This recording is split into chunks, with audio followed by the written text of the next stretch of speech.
Donc je suis Laurence Favier et je vous parle de joie des affaires aujourd'hui parce que c'est quelque chose qui m'intéresse vivement de par la carrière que j'ai eue dans un grand groupe de télécommunications en France et qui m'a permis de voir au travers des années qui ont passé, de voir l'évolution d'une entreprise française puis internationale et de voir également comment on pouvait à l'intérieur d'une entreprise qui est devenue au fur et à mesure du temps un groupe présent dans 30 pays dans le monde, voir comment l'organisation à l'intérieur de l'entreprise, l'évolution du management ont permis de faire avancer l'entreprise et je voudrais apporter donc mon expérience par rapport à ça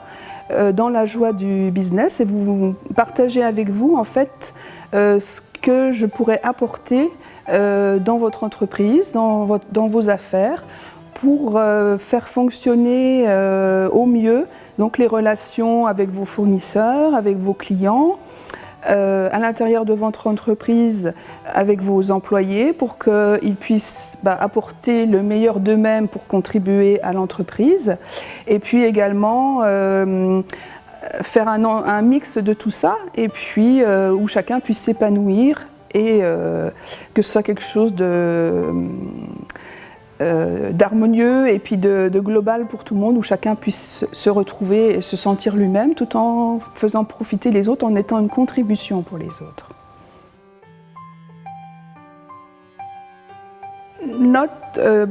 Pas forcément. En fait, la joie du business en fait, est venue au fur et à mesure que j'ai avancé dans ma vie.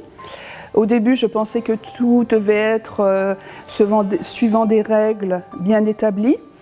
qu'on devait faire telle chose pour obtenir telle chose, ou alors ne pas faire ceci parce que c'était pas bien, parce que ça se faisait pas dans la famille ou dans la profession que j'exerçais. Et puis au fur et à mesure, je me suis aperçue qu'on pouvait aller en dehors des boîtes ou de la boîte dans laquelle les personnes nous ont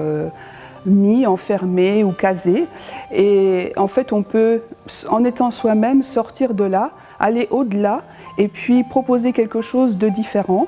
Donc dans le business, pourquoi pas, et apporter de la joie également en faisant du business, en faisant des affaires, et proposer quelque chose de différent également par rapport au management des équipes, où il n'y a pas forcément les informations qui vont descendre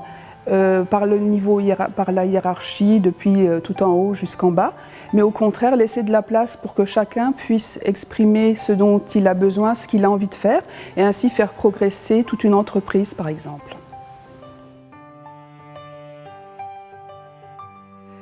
Alors ce que j'aimerais créer dans le monde, c'est plus que chacun puisse être lui-même dans les affaires, c'est-à-dire ne pas répondre forcément à des règles établies, à des choses que l'on doit faire pour respecter une tradition, une façon de faire parce qu'on l'a toujours fait comme ça. Au contraire, apporter quelque chose de nouveau qui permette à chacun d'être lui-même, de s'exprimer et de contribuer à l'ensemble de l'équipe, de la société, quelle que soit l'équipe. Ce n'est pas forcément dans le milieu professionnel, ça peut être dans une association, dans une famille, où les enfants peuvent également contribuer à la vie de la famille, apporter à leurs parents leur vision des choses, que chacun puisse être libre aussi de s'exprimer. Tout ça avec bienveillance et puis dans la joie bien sûr. Puisque c'est le but aussi, voilà, d'être joyeux, d'avoir une vie joyeuse et de la vivre pleinement dans tous les domaines et dans tous les axes en fait qui peuvent s'ouvrir à vous en fait. Ne pas se fermer à je suis dans ma boîte pour les affaires, je fais que ça, ou alors je suis dans mon entreprise, je reste, je pense qu'à ça et je travaille que pour ça, mais au fait avoir quelque chose de plus global pour avoir une vie harmonieuse et puis qui puisse correspondre à ce que chacun a envie d'avoir, tout en contribuant à l'ensemble donc du groupe auquel il appartient par exemple.